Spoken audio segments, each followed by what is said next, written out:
Disclaimer, এই ভিডিওতে যা বলা হয়েছে তা শুধুমাত্র শেখার এবং জ্ঞান বাড়ানোর জন্য।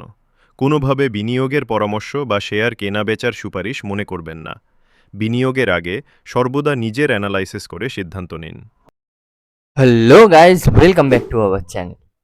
সো লাস্ট উইকের গোল্ডের উইকলি প্রেডিকশন ভিডিওতে আমরা গোল্ডের প্রবাবেল সাপোর্ট এবং রেজিস্ট্যান্স লেভেলগুলোর ব্যাপারে দেখেছিলাম। তো চলুন প্রথমে ওই সাপোর্ট এবং রেজিস্ট্যান্স লেভেলগুলো আমরা আরও একবার দেখে নেব এবং ওই সাপোর্ট এবং রেজিস্ট্যান্সের রেসপেক্টে মার্কেট লাস্ট উইক কীভাবে রিয়্যাক্ট করেছে ওই জিনিসটা প্রথমে আমরা দেখে নিই। দেন আমরা নেক্সট উইকের সাপোর্ট এবং রেজিস্ট্যান্সের লেভেলগুলো কিন্তু চেক করব। প্রথমে আমরা ডেইলি টাইম ফ্রেমের মধ্যে চলে যাচ্ছি। এখানে আমাদের কাছে সবথেকে ইম্পর্ট্যান্ট রেজিস্ট্যান্স লেভেল যেটা ছিল ওটা ছিল এই লেভেলটা। তো এবার আমরা 4 আওয়ার টাইম ফ্রেমের মধ্যে আবার ব্যাক করছি। তো লাস্ট উইকের সিচুয়েশানটা কিছুটা এরম ছিল, মার্কেট এই রেজিস্ট্যান্স লেভেল থেকে রিজেকশন পেয়ে বেশ কিছুটা নিচের দিকে এসেছিল। তো এটা ছিল আমাদের কাছে প্রথম বিয়ারিশ সিগন্যাল। এরপর আমাদের কাছে প্রথম সাপোর্ট লেভেল ছিল এই লেভেলটা, মাইনর সাপোর্ট লেভেল, বাট এটাই ছিল কিন্তু আমাদের কাছে সব থেকে ইম্পর্টেন্ট সাপোর্ট লেভেল। এছাড়াও আমাদের কাছে একটা স্ট্রং সাপোর্ট লেভেল ছিল, এটা হরাইজন্টাল না, অ্যাক্রস ছিল, বাট এটাই ছিল কিন্তু আমাদের কাছে সব থেকে ইম্পর্টেন্ট সাপোর্ট লেভেল। তো যখন লাস্ট উইকে মার্কেটটা ওপেন হলো মানডেতে, মার্কেট কিন্তু এই সাপোর্ট লেভেল থেকে ব্রেকডাউন করে গ্যাপ ডাউনে মার্কেট ওপেন হয়েছে। বাট গ্যাপ ডাউনে ওপেন হওয়ার পরে কিন্তু মার্কেট ওখান থেকে ওঠা শুরু হয়েছে এবং প্রথমে ওই স্ট্রেট সাপোর্ট লেভেলটাতে কিছুক্ষণ টাইম স্পেন্ড করেছে, তারপর কিন্তু মার্কেটটা ওখান থেকে আবার ওপরের দিকে গেছে। মিন্স লাস্ট উইকে আমাদের ভিউটা ছিল ম্যাক্সিমাম বিয়ারিশ, একটা বুলিশ সিগন্যাল আমাদের কাছে অবশ্যই ছিল। তো আমাদের প্রেডিকশনটা ছিল মার্কেট এখান থেকে একটা ডাব্লিউ প্যাটার্ন ক্রিয়েট করে ওপরের দিকে উঠতে পারে বুলিশ সিগন্যাল হিসেবে, এবং মার্কেট কিন্তু ওই ডাব্লিউ প্যাটার্নই ক্রিয়েট করেছে, but market completely support level থেকে ওপরে ওঠেনি, সাপোর্ট লেভেল থেকে কিছুটা নিচে এসেছে এবং ওখান থেকে বাউন্স ব্যাক করে ডাব্লিউ বানিয়েছে এবং এই ডাব্লিউ নেকলাইন রেজিস্ট্যান্সকে ব্রেকআউট করে কিন্তু মার্কেট ওপরের দিকে উঠেছে। মিন্স আমরা লাস্ট উইকে যে বুলিশ এবং বিয়ারিশ দুটো সিগন্যালের ব্যাপারে কথা বলেছিলাম, মার্কেট কিন্তু দুটোর ওপরেই কারেক্টলি রিয়্যাক্ট করেছে।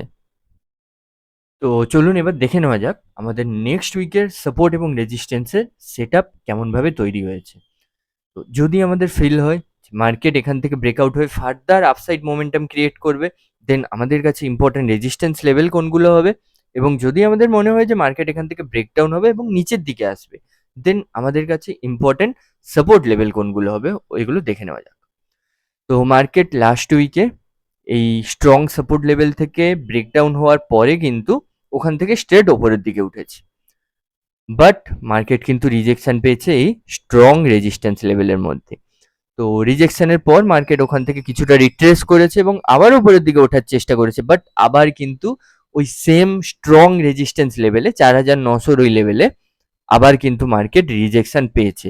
তো এখানে কিন্তু মার্কেট কন্টিনিউয়াস দুবার রিজেকশন পেল এবং 2 সপ্তাহের মধ্যে কিন্তু মার্কেট এই স্ট্রং রেজিস্ট্যান্স লেভেলে 3বার রেজিস্ট্যান্স পেয়েছে। মিনস এই রেজিস্ট্যান্স লেভেলটা কিন্তু আমাদের জন্য খুবই ইম্পর্টেন্ট এবং strong resistance level, because market বারবার এই রেজিস্ট্যান্সটাকে ব্রেকআউট করতে চাইছে, বাট ওখান থেকে কিন্তু রিজেকশন ক্রিয়েট করছে। তো প্রথম সিগন্যাল আমাদের কাছে কিন্তু বিয়ারিশ সিগন্যাল, বিকজ মার্কেট এই রেজিস্ট্যান্স লেভেলে একটা ভালো রিজেকশনের ক্যান্ডেল ক্রিয়েট করেছে, একটা বিয়ারিশ এনগালফিং ক্রিয়েট করেছে। সো আমাদের প্রথম ভিউ থাকবে বিয়ারিশ ভিউ। তো মার্কেট যদি এখান থেকে ব্রেকডাউন হয় বা ডাউন হয়, তো দেন আমাদের কাছে ইম্পর্টেন্ট সাপোর্ট লেভেল কোনটা থাকবে বা কোন লেভেল থেকে ব্রেকডাউন হওয়ার পর আমরা বুঝতে পারবো যে মার্কেট মোর ফার্দার ডাউনসাইড হতে পারে। তো এছাড়াও কিন্তু আমরা দেখতে পাচ্ছি চার্টের মধ্যে কিন্তু কারেন্টলি একটা ডাবল টপ বা একটা এম প্যাটার্ন ক্রিয়েট হচ্ছে, বাট মার্কেটের মধ্যে ফার্দার ডাউনসাইড মোমেন্টামের ব্যাপারে আমরা শিওর তখনই হতে পারবো যখন মার্কেট এম প্যাটার্নের এই নেকলাইন সাপোর্ট লেভেলটাকে ব্রেকডাউন করে নিচের দিকে আসবে। মিনস এই লেভেলটা রয়েছে অলমোস্ট 4780 থেকে 4800। তো এই 4780 থেকে 4800 লেভেলের এই এম প্যাটার্নের যে নেকলাইন সাপোর্ট লেভেলটা রয়েছে, এটা থেকে ব্রেকডাউন হওয়ার পরে কিন্তু আমরা মার্কেটের মধ্যে ফার্দার ডাউনসাইড মোমেন্টাম দেখতে পাবো। তো যদি মার্কেট এই সাপোর্ট লেভেলটা থেকে ব্রেকডাউন হয়, দেন আমাদের কাছে নেক্সট স্ট্রং সাপোর্ট লেভেল কোনটা রয়েছে, চলুন ওটা দেখে নেওয়া যাক। তো মার্কেট এই সাপোর্ট লেভেলটা মিনস এই এম প্যাটার্নের নেকলাইন সাপোর্ট লেভেলটা থেকে ব্রেকডাউন হওয়ার পর আমাদের কাছে সব থেকে ইম্পর্ট্যান্ট নেক্সট সাপোর্ট লেভেল হবে এই লেভেলটা। এটার ভ্যালু রয়েছে অলমোস্ট 4,600, রাউন্ড ফিগারে বলছি 4,600।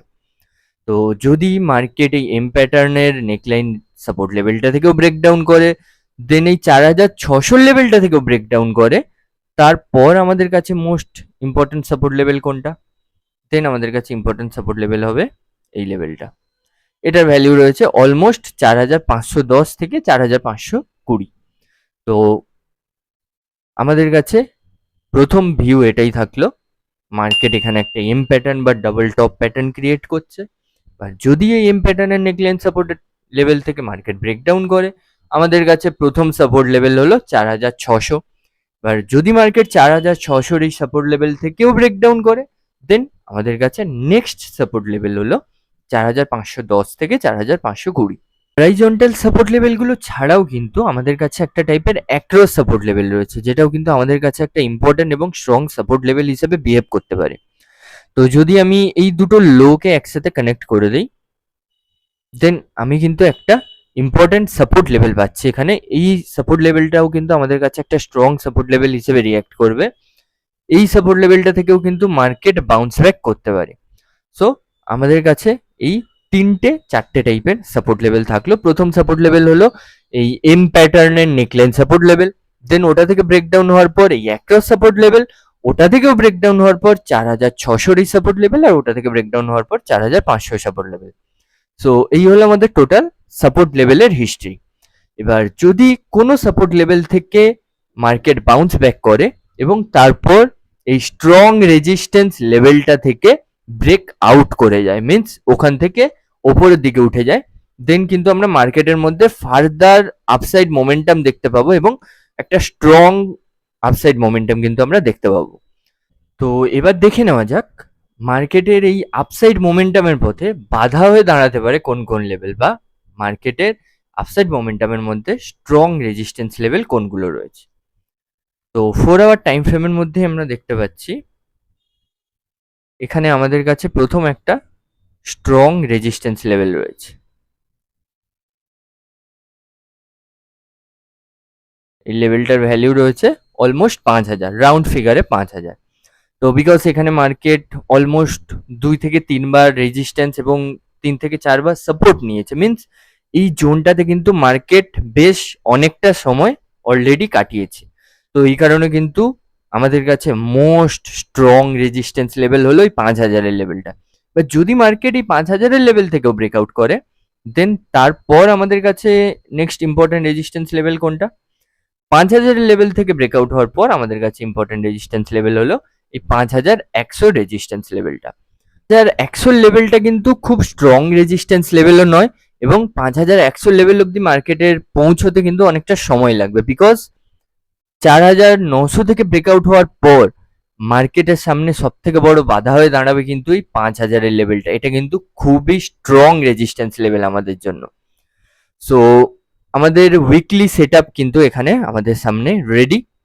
প্রথম সেট প্রথম ভিউতে আমরা দেখতে পাচ্ছি যে মার্কেটের মধ্যে একটা বিয়ারিশ সাইন রয়েছে, বিকজ মার্কেট এই স্ট্রং রেজিস্ট্যান্স লেভেল থেকে কিন্তু একটা রিজেকশনের ক্যান্ডেল ক্রিয়েট করেছে, মিন্স মার্কেট কিন্তু ওখান থেকে ডাউন হতে পারে।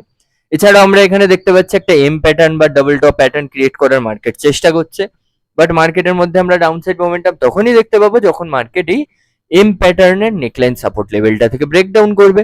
ওটা থেকে ব্রেকডাউন করার পর মার্কেটের কাছে প্রথম সাপোর্ট লেভেল এই অ্যাক্রস সাপোর্ট লেভেলটা।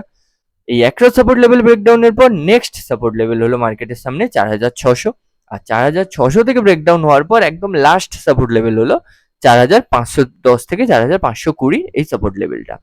এবার যদি মার্কেট এর মধ্যে কোনো একটা সাপোর্ট থেকে খুব স্ট্রং ভাবে সাপোর্ট নিয়ে বাউন্স ব্যাক করে, দেন কিন্তু মার্কেট এই 4,850 থেকে 4,900 মধ্যিকার এই রেজিস্ট্যান্স লেভেলটা থেকে ব্রেকআউট করতে পারে, এবং ব্রেকআউট হওয়ার পর মার্কেটের সামনে প্রথম স্ট্রং রেজিস্ট্যান্স লেভেল হবে 5,000, এবং যদি 5,000 লেভেলটা থেকে মার্কেট ব্রেকআউট হতে পারে, দেন কিন্তু মার্কেটের সামনে লাস্ট স্ট্রং রেজিস্ট্যান্স লেভেল হবে 5100।